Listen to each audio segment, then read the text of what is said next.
ketika seorang ini belum pernah belajar spiritual dan ingin menemukan Rasul itu bagaimana? Apakah ada treatment khusus? Ya betul. Aku memang tak omong itu tadi. Saya tak ngerokok Mas. Soalnya pembahasannya mulai dulu. Iya. Gak usah bahasa Indonesia, ngomong Jawa kabeh kok. Oke, jadi perangkat-perangkat terusnya itu carane tata lakune iki jane akeh Mas. Jadi leluhur awake dhewe iki mbiyen ngenekne tapa brata dan lain sebagainya itu tidak usah adoh-adoh diterjemahkan bahwa itu tuh mistik.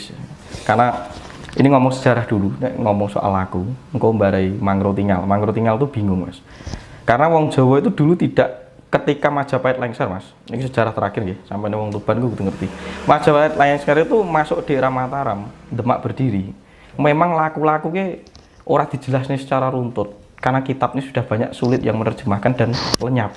Sebagian dititip neng Bali lah, orang-orang dan sebagian ditantu atau di kayak neng gunung-gunung Mas. Lah pada waktu itu mau uangnya mbahmu mau dudui to nek misale oleh simpen wae kudu poso ngebleng 7 dina terus ditekoni karepe pripun mbah. Wis lah kono dhisik kan mesti ngono, dipunggel ning kono kuwi. Akhirnya terjadi budaya akulturasi dengan adanya apa? Gugon Tuhan. Nah, gugon Tuhan itu akhirnya jadi sugesti yang akhirnya merakyat. Akhirnya dijadikan mistisisme, terus yang paling parah atau ekstrim itu tahayulisme, Mas. Nek dulu pasca Renaissance itu sing digunakan oleh orang-orang untuk menghancurkan sebuah bangsa itu adalah ketakutan terhadap konsep agama surga neraka. Wes didenteni ning ekonomi. Yeah. Tapi nek era fase masuk neng Mataraman ini, sing Mataram baru ini, kowe didenteni urusan demit. Pasti. Engko akhirnya disitulah konotasi lahir dukun itu akhirnya dikonotasikan rendah. Wah dukun iki ngapusi ngiblis. Sebenarnya dukun iki asline praktisi asline. Saman kan asline kaya bahasane yo kiai yo pastur sebenarnya. Tapi karena ada fase itu, karena ketika Majapahit lengser kita lemah, bangsa-bangsa ikut jajah Mas, Portugis, Belanda ikut intervensi, bahkan Ottoman, ngerum nek saya Ottoman Empire itu ngerum atau Turki. Akhirnya disinilah saya tidak menyalahkan agama Islam, tidak. Itu memang ada momen, nah kebetulan ada momen ya tinggal kesempatan dong kan gitu loh untuk mengakulturasi kemampuan kita tuh mengakulturasi bangsa kita tuh sebenarnya. Tapi akhirnya hilang. Nah sekarang tak jelaskan bahwa piye to nyapa to wong biyen iki kok enek poso ngebleng enek apa. Nah ini dijelaskan secara runtut dulu ben ora bingung nek ora generasi sekarang ini. Karena ngebleng itu kan suatu kondisi laku poso neng pinggir gunung, neng gon-gon wingit sing sarwa peteng atau di dalam kamar sedalam rentan waktu tertentu biasanya 7 dina 7 bengi biasane.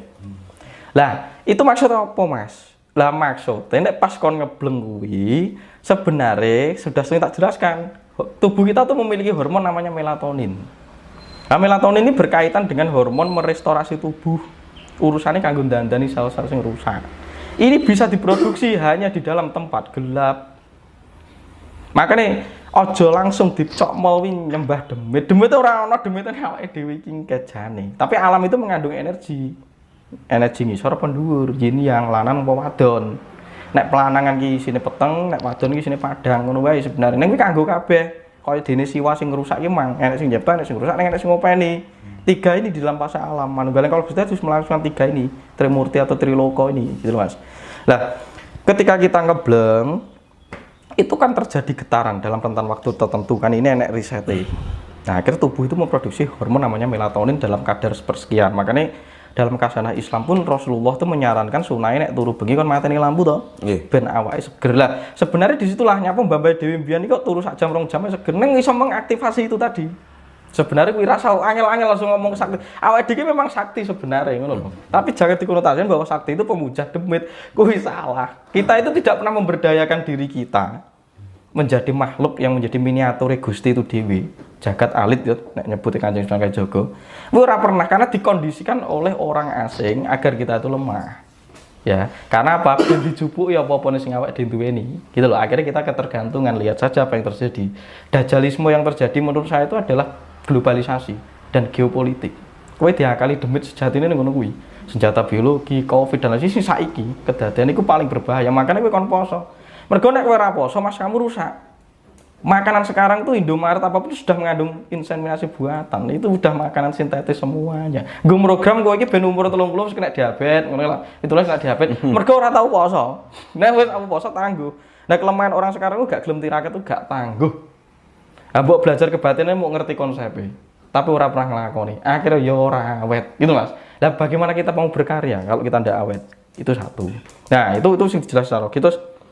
Nek wis bar kuwi iso ngebleng kuwi mang, ya berarti Anda ngerti bahwa tubuh kita tuh punya hormon namanya melatonin. Makanya Mbah Ben nek bengi wae nyepi, nek awan wae kerja. Dadi aja diwalik, awan salat terus anu terus ora iso ibadah ku nek bengi. Makanya salat tahajud itu ya malam hari. Karena di malam hari itu aktivitas tubuh itu memproduksi hormon namanya melatonin. Nah, melatonin itu berfungsi untuk meningkatkan kepekaan rasa Anda terhadap bahasa alam sekitar. Kuwi nek sampean melatoninnya tinggi, mesti awet. Arepene firasat apa kok mesti ngerti. Nek ora enek melatonin oh palsu, kuwi mau akon-akon. Wis ngono bae gitu loh. Itu salah satu lakunya. Nah, itu juga bisa dikembangkan dengan teknik sekarang diekstrak. Diekstraknya berarti enek laku-laku meditasi gitu atau yoga ngono ya bahasa keren. Lah sebenarnya ujungnya sebenarnya apa? Ya emang ngelatih napas itu tadi. Nek kudu konsisten. Karena dengan Anda melatih pernapasan itu di tempat ruang-ruang tertentu, nggon sepi, nggon gelap, itu hormon Anda diproduksi. Hormon yang namanya melatonin. Nah, setelah itu Anda memproduksi hormon namanya pinolin, Mas. Nek wis ngebleng di atas 5 hari lah. Nek wis Anda iso meditasi di atas 5 hari, wiritan ngono ning jero kamar, di atas 5 hari itu hormon berikut yang dia namanya pinolin. Lah pinolin ini hormon yang berfungsi untuk apa? Untuk memasuki dimensi lain. Jadi sampai iso peka dan sebagainya itu kan ada pinolin. Banyak ditemukan di ibu hamil. Jadi nek wong zaman biyen, nek enek wong metenge dicekli gunting gitu, dicekli ben kuwi ora kaget, engko nek ngerti bangsa ngono kuwi karena tubuhnya sudah mulai memproduksi pinolin. Jadi peka dengan getaran dimensi lain. Karena alam kita ini kan kita percaya alam ini gak ngene iki tok. Alam ini berlapis-lapis dimensinya. Disebut ngarcapada ini berlapis-lapis.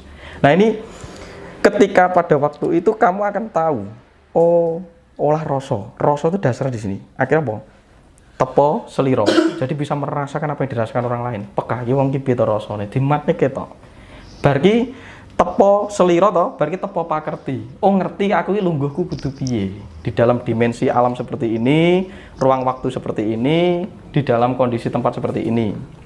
Itu Anda juga harus utuh. Tidak boleh tidak utuh karena kita digawani bahan karo Gusti, yaitu dinamakan perangkat-perangkat tadi dan bisa diteliti secara ilmiah. Dan nanti nek bar kuwi nek wis manjing 10 dino 10 bengi, itu nek meditasi rutin Anda bisa memproduksi hormon namanya DMT. Nah, hormon DMT ini hormon sekti. Iki hormonnya kakang kawah di hari-hari ini yang disebut kakang kawah di hari itu hormon DMT menurut saya. Karena hormon DMT itu membantu Anda untuk bisa membuka catatan pengetahuan di dalam diri Anda, di dalam DNA Anda. Oh, kira-kira nek sampean ki percaya konsep nitis, reinkarnasi, nanti sampean akan ngerti aku ki jane sapa. Jejeranku sapa ngerti. Ya, aku ki mbiyen kok rasaku ngene, ora tau ning kene tapi kok rasaku pernah ning kene. Lah engko sewise sampean ngerti dhewe. Itu ndak perlu diungkap, akan ngerti sendiri. Karena untuk men-tracking masa lalu itu kita harus utuh. Yo nganggo rasa, yo nganggo manuskrip, berarti yo kitab, yo nganggo peninggalan sejarah. Wih kira-kira gitu. Nah, dengan DMT ku ngerti. Wow, aku ki mbiyen iki dadi wedhus, saiki tetep dadi wedhus lah. Aja dadi macan, ku mesti gak karo-karoan dadi macan, mesti oyo-oyoan ngono. Wong kuwi duduk macan kok maksa dadi macan, hidup mesti ndak bahagia. Wong iki wedhus kok dadak maksa dadi macan ngono. Iso muke tuku beras sak kok tukumu sak-sak kok tukumu sak pikep kok malah gawe siloko gitu. Itu kira-kira begitu. Nah, nanti munggah kuwi namanya 5-MeO DMT. Ini nek wis langkah 10 dino 10 bengi. Nah, 5-MeO DMT ini hormon nek sampean pengen mlebu ning alam liyep anglayu utawa mang alam rasa sing antara turu-turu kuwi alam mlebu ning kamoksan. Lah sing diarani moksa ki matining emosi, matine hasrat dan nafsu, bangkitnya rasa. Lah ketika bangkitnya rasa kuwi mang diarani mati sakjroning urip. Karena si emosi, si perasaan, si hasrat itu sudah hancur lenyap seiring rasa sejati itu urip. Lah wis gak kena diarani. Uripmu ayem dhewe ora kena mbok jelasne nang wong. Akhir roh urip ki bane butuhe ngene iki to. Dadi manut sak mestine. Karena kita itu semesti ki jagat alit, anake semesta, miniaturnya semesta. Sebenarnya Mas, apakah seseorang ini kalau sudah mati moksa ya, itu merupakan atau tanda bahwa orang itu sudah manunggal dengan Gusti? Kira-kira. Nah, karena konsep moksa iki kudu dipecah ya. Moksa dianggap wong iki nek diceritakne ning gugon tuhane kan ilang. Maksudnya ilangnya sak rogone kan karena nek mati ilang sak rogone gitu. Nah, moksa itu sebenarnya ya tadi tak bilang tadi, karena rasane wis tumbuh, anahatane wis bekerja aktif. Akhirnya nanging mung tresno, urusane mung cinta kepada Tuhan. Jadi si emosi dan hasrat isine hawa nafsu karo perasaan kelangan mang wis lenyap, Mas. Iki sebenarnya moksa. Iki sebenarnya moksa. Moksa sing jarang aktif mati sak jroning urip itu tadi. Dan nek sing diceritakne wong kae itu bukan moksa yang Anda anggap sebagai moksa ki ragane kudu dresik ilang. Nek kae jenenge moksa tiwikrama, les ilang lebur sak apa-apane. Nah itu tidak semua orang bisa. Tidak semua orang bisa. Sing jelas kowe sampean kudu iso jumbuh manunggaling kala Gusti dengan berbagai versi. Sing penting Anda iso masuk dengan Gusti itu ngeruwat hawa nafsu. Kuwi kira-kira ngono kuwi. Sekarang gini Mas Tunjung, ciri-ciri orang bahwa kalau sudah manunggaling dengan Gusti dalam kehidupan sehari-hari itu orangnya seperti apa? Kuwi ya angel neh. Mergo kuwi ya angel neh. Nek engko dikategorine sebenarnya tidak bisa. Nek kira-kira mestine eneng. Contohnya Mas, seperti apa? Ya ora milik bondo donya brono. Sak madya sak cukupe. Kira-kira ngono tanda-tandane. Terus seneng ngancani wong. Jadi seneng ngancani wong ya ngrungokne wong, dampingi wong, iso nrimo. Neng mulai menarik diri dari lingkungan yang bersifat ombyake kahanan atau pepasir rupan. Karena kan tujuannya awak dhewe kan catur serama, Mas. Catur serama ki siji kuwi brahmacari. Awak dhewe ki murid, saiki murid goleki, ya to goleki kembang wijaya kumut rasa sejati tadi. Murid brahmacari, jadi pelayan, ngelatih nglayani, jadi apik karo wong, tetulung wong, ora oleh ten itu sebenarnya kan brahmacari. Setelah brahmacari, grasto, sampean ki pengen iso ngedukne wiji sejati, nurunke anak turun. Rabi berkeluarga dan lain sebagainya. Ada yang memilih seperti itu, atau memilih ngangkat anak ya iso kan ngono karek terserah. Bar kuwi wanaprasta, mengundurkan diri dari kehidupan. Jadi wong Jawa ki runtut. Mengundurkan diri dari pepasir rupan kan lho. Wis mulai rame, wis mungkur, wis mulai dadi pandita. Setelah wanaprasta, kuwi mang kene dhewe nek abisukai mang ya manunggal karo iki wis ngilang saka kahanan. Lah saiki sampean tandai dhewe.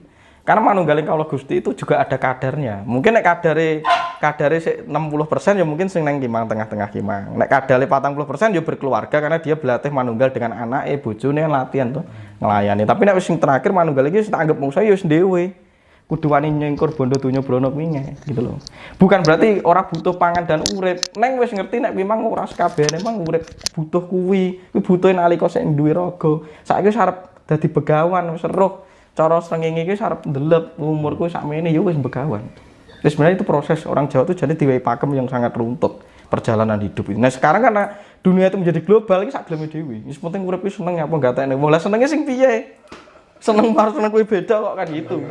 Itu kira-kira yang penting Mas. Nah, tapi nek tanda yang paling iso dinyatake tenanan kuwi rasa Mas. Jadi nek sampean tepung karo wong-wong sing ngene iki ya ngayemi, ya penak, ya sawangane guyon nek kok masuk apa sih masuk kira-kira ngono kuwi. Kira-kirane nek wong sing nemokne kuwi. Mergo nek diurutne tandane ciri-cirine ya angel. Jane ciri-cirine wis pakem. Neng saka wong sing ndelok ki mergo rasane sik butek ya ketoke elek kan ngono to. Mergo kuwi wis butek awake dhewe. Ora wong sing mbok delok kuwi, wong sing mbok delok wis bening ning sing ndelok ki sik nang jero lampu peteng ya ora ketok. Lah nek sing ndelok ki ya wis padha murupe ndek senter ya iso wae ya iki. Neng nek sing sak mestine kuwi ya kuwi mang nganggo rasa. Dadi wong ya ngayemi, ya ngewe manfaat ning sampean. Terus kuwi mang nek ciri-cirine wis mulai nyingkrih saka kahanan. Dadi diarani satriya mungkur. Ya kira-kira ngono kuwi. Nek kira-kira nek jaman saiki ya sawi siji. Cuma nek sing ngajarne konsepnya wis akeh. Karena kawruh ning jaman kali juga iki diudal, Mas. Mung gurune sing urung medhone saka kayangan kira-kira ngono kuwi urung tukul neh. Itu kira-kira gitu.